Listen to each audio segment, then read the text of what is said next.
Palm Harbor, Fla. Sam Burns figured all those close calls would eventually teach him how to win on the PGA Tour.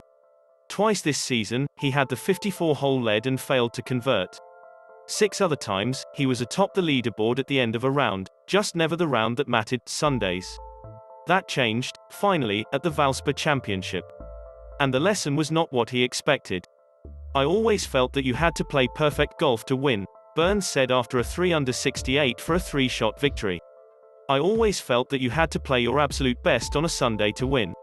And after those experiences, I realized that it's not the case. I was trying to do too much. He did just enough, and got some help from Keegan Bradley. Tied for the lead with 6 holes to play, Bradley hit an 8-iron short and into the water for a double bogey on the par 3 13th hole, and Burns put him away with 2 big birdies and a celebration he had reason to feel was a long time coming. Burns was all smiles coming up the 18th hole with a 4-shot lead, and he was fighting back tears when his wife, parents and other family spilled onto the green after he won. "I've worked so hard for this moment," Burns said.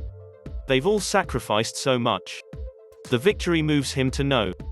44 in the world and all but assures the 24-year-old from Louisiana a spot in the US Open, along with his first trip to the Masters next spring.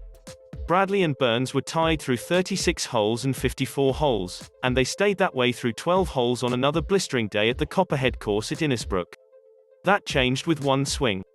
Bradley came up well short on the par 3 13th and went into the water, leading to double bogey. Burns saved par with an 8-foot putt for a 2-shot lead.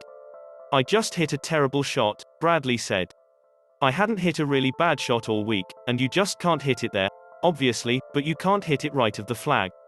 And I just came out of it a little bit, it got gobbled up by the wind. If it goes another yard, it might have been in that bunker, but it was a bummer." Burns was 3 shots ahead through 13 holes on Saturday, and he struggled to retain a share of the lead, so he knew what was possible. This time, though, Bradley had no chance. Bradley had to lay up from the rough on the par 5 14th, and Burns didn't have time to contemplate his next shot.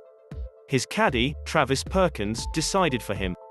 "We're walking over to the ball and Travis says, 'Tree's in your way, we're laying up.' And I'm like, 'Well, what about this and that?' And he's like, 'Nope, you got 180 to this number right there, it's a perfect 7-iron, this is your line,' Burns said. He hit lob wedge to a foot for birdie and was on his way. He knows that I'm always trying to go pedal down.